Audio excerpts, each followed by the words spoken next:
Hello everyone, নিয়ে আইলো তোমরা লাগে একটা নতুন ব্লগ। আশা করি তোমরা সবাই ভালো আছো, আমিও অনেক ভালো আছি। আর দেখো, এটা আসলো দিওয়ালি দিনের ব্লগটা আমি শেয়ার করতে অনেকটা লেট হয়ে গেছে কিছু পরিস্থিতির কারণে। খারাপ পরিস্থিতি আসলো, এর লেগে ব্লগগুলো এডিট করা আমার পক্ষে সম্ভব হয়েছিল না। কথায় আছে না যে উপকারের কারলার্থী, তো এই আমার কপালটা এরকম হয়েছে, উপকার করতে গিয়ে নিজের কপালে নিজে দুঃখ টাইনা আনলাম। তো যাই হোক, এইসব কথা আর বাড়াইয়া লাভ নাই। একটা ভগবানে কইছে ধৈর্য ধরে ফল অবশ্যই পাইবাই। তো আমি ভগবানের উপরে ছাইড়া দিছি, আশা করি আমি তার ফলটা পাইমু।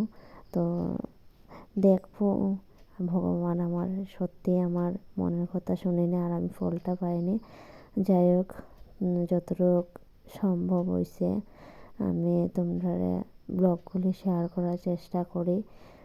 তো যারা যারা আমার ভালোবাসা দাও তারা অসংখ্য ধন্যবাদ, আর যারা যারা দেও না তারা লেগেও ধন্যবাদ যে আমার ব্লগগুলো তোমরা ভালো লাগে না, এর লেগে কমেন্ট করো না।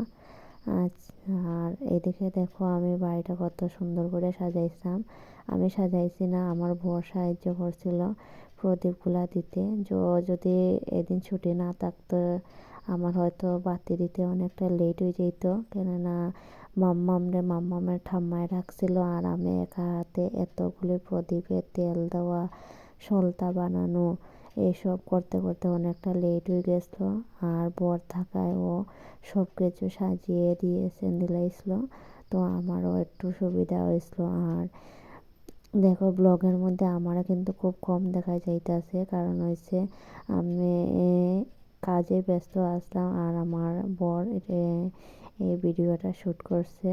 তো আমি আমার বরকে কইছি যে আমি এদিকে কাজে ব্যস্ত আছি, তুমি এইগুলা শর্ট ভিডিওগুলি করে রাখো, পরে আমি দেখবো। আর ও করে রাখছিল।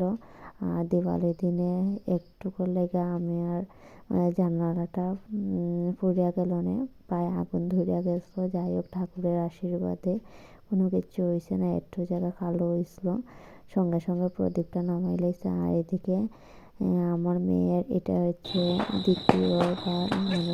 দ্বিতীয় দিওয়ালি। প্রথম দিওয়ালিতে ও বোমের আওয়াজ আর এইসব দেখে খুব কান্নাকাটি করছিল। এবার আর কান্নাকাটি নেই, ও বিন্দাস তুবড়ি দেখতেছে দাঁড়াইয়া দাঁড়াইয়া, তারপর তারাবাতি জ্বালাইতেছে। আর সত্যি কথা কই, আমি এইসব বোমের আওয়াজ খুব ভয় পাই। বোম, তারপর 28 বোম, মন্টু বোম, এইসব আমি একদম ধরি না। সে জ্বালানোর মধ্যে শুধু একটু তারাবাতিটা জ্বালাই।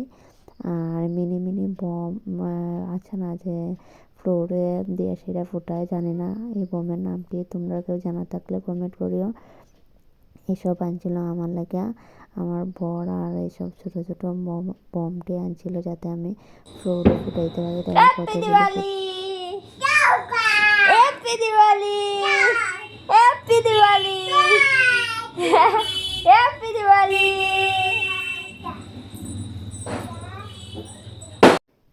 তারপর বোম ফুটায়, যেহেতু আমরা বাড়ির কাছে একটা প্যান্ডেল আসলো, তো আমরা একটু রেডি হইয়া সেইরা আমরা তিনজন একটু প্যান্ডেল দেখা একটু গেছিলাম গিয়া ঘুরতে। ঘুরিয়া সেইরা ওইখানে গিয়ে সেইরা একটু খাওয়া দাওয়া করলাম। আর এইদিকে দেখো আমি একটা মানে চরকি জ্বালাইতে গিয়া কীরকম দৌড় দিছিলাম, কেননা আমার খুব ভয় লাগে যদি গায়ে লাগে বা হাত টাত জ্বলা যায়, এর লাগে খুব ডরাই। তো এই রেস্টুরেন্টটা গেছিলাম, গিয়ে সেটা আমরা একটু খাওয়া দাওয়া করলাম। খাওয়া দাওয়া করে আমরা বাড়িতেই করলাম। তো আমার ব্লগগুলো তোমরা কেমন লাগে কইও।